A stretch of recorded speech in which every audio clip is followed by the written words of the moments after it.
नमस्कार दोस्तों, मैं विनय सिंह आपका एक बार फिर स्वागत करता हूं अपने YouTube चैनल मनी मैटर्स में। आज के इस वीडियो में हम पीपीएफ, जिसको कि जीपीएफ, एपीएफ या पीएफ कई नामों से जाना जाता है, और ईएलएसएस, इस दोनों के बारे में क्या अंतर है, इसमें आपको किस में इन्वेस्टमेंट करने से फायदा मिलेगा, इसी सब के बारे में जानेंगे। वीडियो शुरू करने से पहले आप सभी दोस्तों से मेरा निवेदन है कि आपने अगर अभी तक इस चैनल को सब्सक्राइब नहीं किया है तो आप इस चैनल को सब्सक्राइब कर लीजिए और बेल आइकन को दबाना ना भूलें ताकि मेरे सारे वीडियो सबसे पहले आपको मिले। तो सबसे पहले तो पीपीएफ क्या होता है ये जानिए। पीपीएफ जो है ये भारत सरकार की तरफ से चलाई जाने वाली एक बचत योजना है। इसमें आपको बचत के साथ साथ में टैक्स का भी बेनिफिट होता है। 1968 में फाइनेंस जो मिनिस्ट्री है उन्होंने ये राष्ट्रीय बचत संस्थान द्वारा ये इसकी स्कीम को शुरू किया था, और इसका मूल उद्देश्य जो था वो बचत के साथ साथ में टैक्स बेनिफिट देना भी था।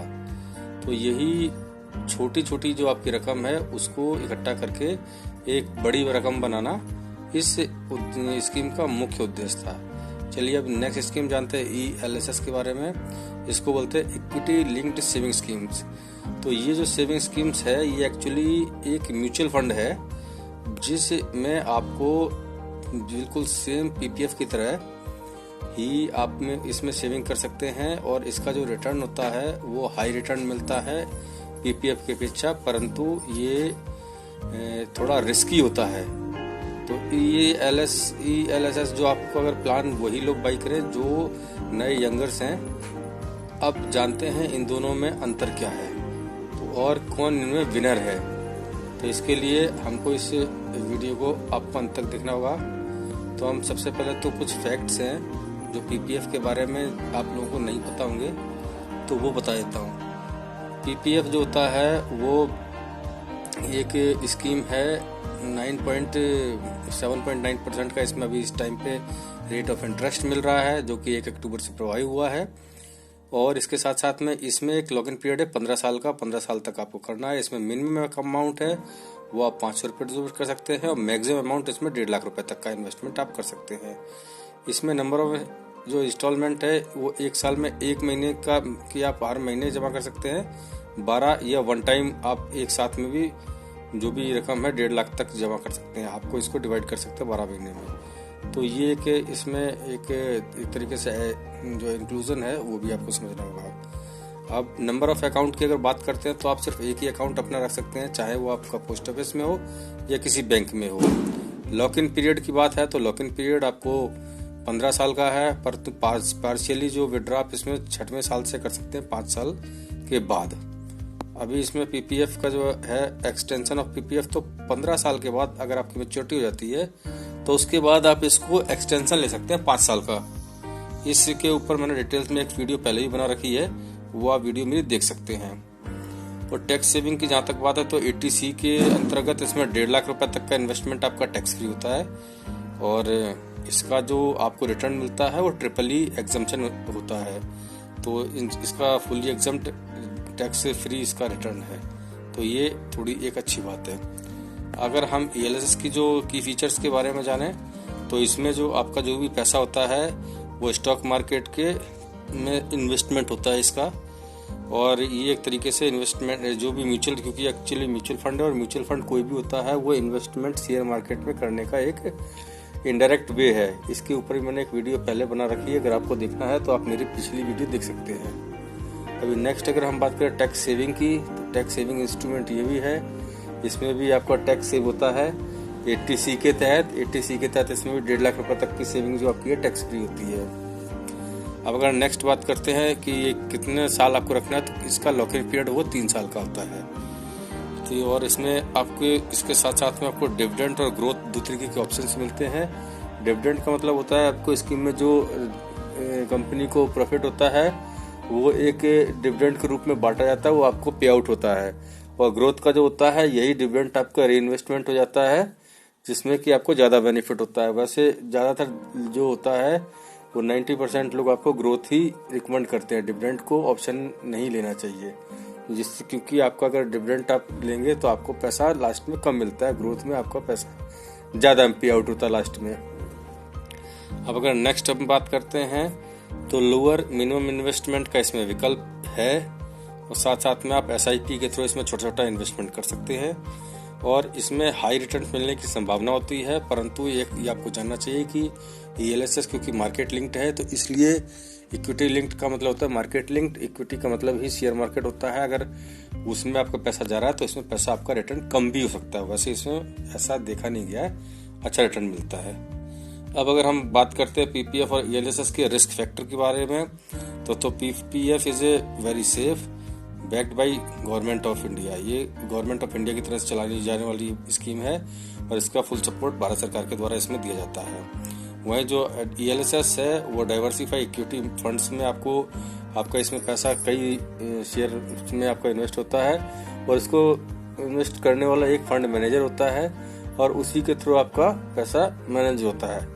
अगर इधर हम इसमें रिस्क फैक्टर के ऊपर बात करें तो इसमें विनर कौन हुआ, तो विनर इसमें है PPF, इसमें कोई शक ही नहीं है। अब नेक्स्ट अगर रिटर्न की बात करते हैं तो रिटर्न जो है PPF में फिक्स्ड है 7.9 का एनुअल है, जो कि भारत सरकार ने अभी रिसेंटली में 1 अक्टूबर 2019 को लागू किया है। और अगर रिटर्न की हम बात करते हैं ELSS में तो ELSS की रिटर्न जो होता है वो 12% से लेकर 16% के बीच में मिलता है और भी इसमें ज़्यादा या कम होने की संभावना है। और मैक्सिमम केस में ये देखा गया है कि जो लॉन्ग टर्म इन्वेस्टर्स होते हैं उनको 12% से ज़्यादा का ही रिटर्न मिल जाता है। तो इसमें अगर सीधे सीधा देखें तो इसमें आपको फ़ायदा अगर लॉन्ग टर्म क्योंकि 15 साल का अगर आप प्रोविडेंट में PPF में करते हैं तो उससे बेटर आपको ELSS होता है। तो इसमें विनर सीधे तौर पे ELSS है। अब अगर नेक्स्ट टैक्स एग्जम्पशन की बात करें तो दोनों का ट्रिपल एग्जम्पशन है। तो 3 साल के लॉक इन जो भी इनका लॉक है तो यहाँ पे विनर दोनों हैं और ये टाई होता है। अब अगर नेक्स्ट हम लॉक इन पीरियड की बात करते हैं तो लॉक इन पीरियड PPF में बहुत लंबा है, 15 साल का। 15 साल तक आप पैसा इसमें नहीं निकाल सकते, पार्शियल या 5 साल के बाद ही निकाल सकते हैं, मतलब 5 साल का फिर भी आपका हो गया। और जहाँ तक बात करते हैं ELSS की तो उसमें लॉक इन पीरियड सिर्फ 3 साल का होता है। तो इसमें भी लॉक इन पीरियड का भी देखें तो विनर ELSS ही है।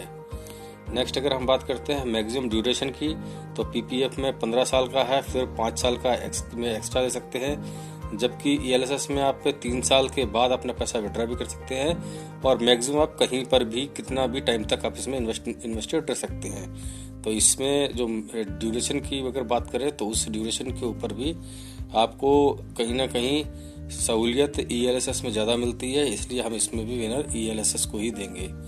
अभी अगर हम नेक्स्ट बात करते हैं डिपॉजिट के लिए तो डिपॉजिट इसमें कौन सा किस में कितना कर सकते हैं, तो दोनों में इसमें आपको PPF में आपका 15-1.5 लाख रुपए तक कर सकते हैं, जिसमें कि आपको जो आपकी EMI बनती है या फिर आप इसको SIP भी बोल सकते हैं, कुछ भी बोल सकते हैं, 1 से 12 तक आप इंस्टॉलमेंट आपको इसको पे करने हैं। वहीं जो ELSS है इसमें इसकी कोई भी लिमिट नहीं है, आप कितना भी इन्वेस्ट कर सकते हैं। बट इसमें एक ही है कि जब आपको अंडर 18C के तहत अगर कुछ फ़ायदा उठाना है तो सिर्फ 1.5 लाख का ही मिलेगा, जो कि दोनों के ऊपर मिलता है।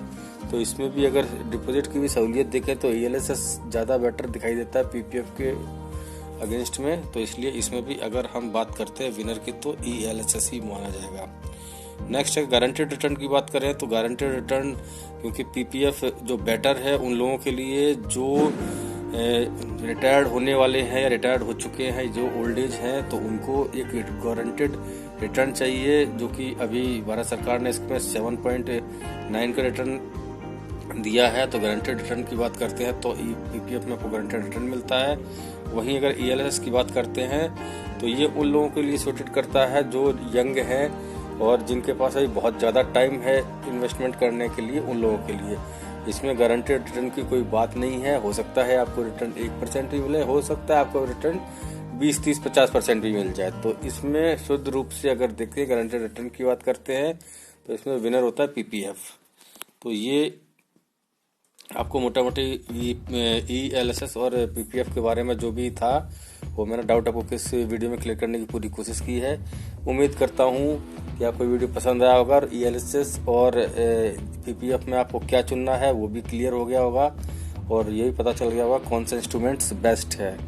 इसी नोट के साथ वीडियो करते हैं वाइंड अप। वीडियो को अंत तक देखने के लिए आपका धन्यवाद और हैप्पी दिवाली, क्योंकि कल दिवाली है तो आप दिवाली अच्छे से मनाइए और हाँ, पटाखे अगर हो सके तो कम चलाइए, नहीं चलाइए ये तो नहीं कहूँगा, पटाखे आपका चलाना आपको बनता है, और कम से कम और प्रदूषण का ख्याल रखते हुए पर्यावरण का भी ध्यान रखें। धन्यवाद।